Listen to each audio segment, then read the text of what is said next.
pikirin bermusik lo ke depannya kayak gimana dengan penampilan dan jalur kehidupan lo yang baru sekarang? You and I are the same. Kita akhirnya nyampe di satu titik di mana kita harus memilih. Lebih ke ego atau spiritual, happiness, personal thing, which for you is family. And you chose family. Family comes first. Family first. Family first. For me it was also that. Itu menjadi prioritas dan nggak bisa dibohongin. Karena kalau kita terusin di musik, di sini pasti hampa. Tapi kan nggak ada isinya. Tapi lo tetap ingin bermusik kan? You will continue making music, right? Hopefully. You know, if it happens, it'll be like you. Musik akan selalu menjadi bagian dari kehidupan kita. Nggak mungkin hilang dari urat nadi. Itu dia kan, we'll find a way. Find a way dengan formula-formula baru yang sesuai dengan kehidupan kita juga, yang sesuai dengan cara pikir kita juga, yang berbeda, lirik-lirik baru, terus dengan prioritas kita. I mean, you've got kids. Cara performing yang baru, gitu kan? Absolutely. Kita nggak mau melakukan sesuatu yang cuman ya udah cuman gitu-gitu aja. Harus ada meaning. Saya suka ini orang. Namanya siapa Mbak? Kenalan dulu. Dewi Sandra ya. Saya Shanti. Ngomong-ngomong, saya sama Dewi itu berteman lama banget. Itu kan pasti pernah ada berantem-berantemnya lah ya. Ya Wi ya. Itu nggak selamanya mulus apa segala macam. Lu yang marah sama gue. Ya emang sih. Tapi ada satu poin di mana yang kalau tahu kualitas seorang teman tuh bukan pada masa-masa senangnya, tapi pada masa-masa susahnya. Ada satu cerita yang pengen saya share. Waktu itu saya mengalami kejadian yang benar-benar parah banget deh di kehidupan saya gitu ya. Waktu itu ada beberapa kejadian tuh yang benar-benar kayaknya bertubi-tubi gitu. Keponakan yang paling saya sayangin waktu itu meninggal karena leukemia. Dan itu deket banget sama gue ya, lo tau banget, she's with me every day. Itu benar-benar shock banget. Terus abis itu saya waktu itu di let go dari record label. Salah satu record label. Ya, jadi itu kayak tamparan keras banget. Tapi the biggest blow itu waktu ada masalah dengan manajemen ya. Ya intinya lebih ke sakit hati karena dikhianati orang yang paling saya percaya gitu ya. So it's like boom boom boom boom boom. So at that point, gue inget banget, dramatis banget sih waktu itu ya. Keluar rumah, cuma bisa nyetir sendiri, hujan deras. Dan gue akhirnya mampir ke kantor.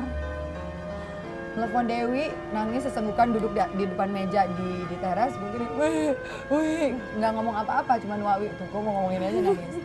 Terus udah gitu, si Dewi cuma bilang gini, di kantor situ nggak ada siapa-siapa ya? Ada.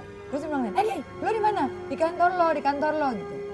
And then lo diem di situ, pokoknya gue ke situ. I was expecting terus si Dewi Sandra naik mobil dong karena hujan gitu ya. Anak ini naik sepeda. Anak ini datang naik sepeda di hujan-hujan.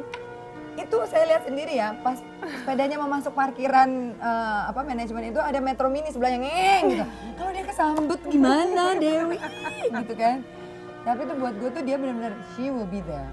Akhirnya Nengki alias Shanti membuat kampanye Sahabat Anak Negeri. Apa itu Neng? Gini Wi, waktu sebenarnya lo bener concern gue ke kegiatan charity itu selalu soal anak-anak ya.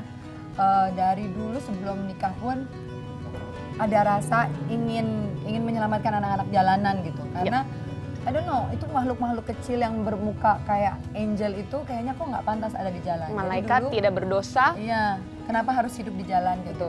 Jadi dari dulu tuh kalau misalnya gue punya power, kalau gue punya uang, dari yang pengen gue targetin adalah anak-anak dulu. Tapi trigger yang paling bikin gue gak bisa tidur beberapa malam di Hong Kong itu kasusnya Angelina.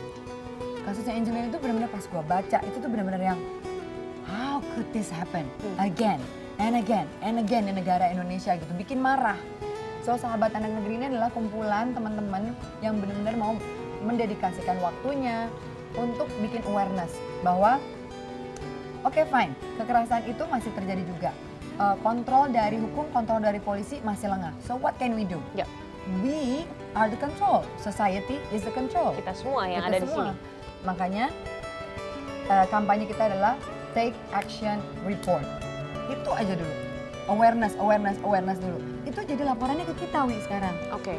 Waktu kemarin. Dan banyak. Banyak Banyak banget. Banyak banget. Itu apa ada kasusnya anak, apa aja sih? Ada di Jawa pokoknya ya, saya lupa Jawa mana. Oke. Itu lebam, Wi.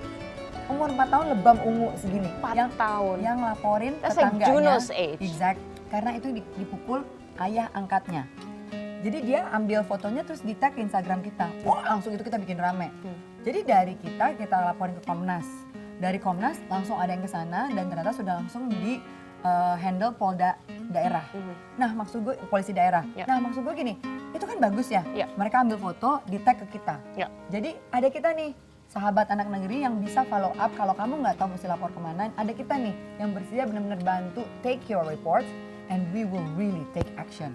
Mungkin kadang-kadang orang menganggap bahwa it's a small thing untuk pay attention dan Bukan, orang Indonesia itu apa? takut dibilang ikut campur, Wi. Atau bukan urusan gue, gitu. Jadi kalau pas dia negor orang tuanya, pasti dibilang ini, itu kan anak-anak gue. Bukan urusan lo. No, when it comes to children, itu urusan kita semua. Oke, so Ya you got gitu. it there. Untuk semuanya yang lagi menyaksikan ini, yang tahu atau pernah mendengar atau pernah melihat, menyaksikan, do something. Ya, do something, Take action. Exactly.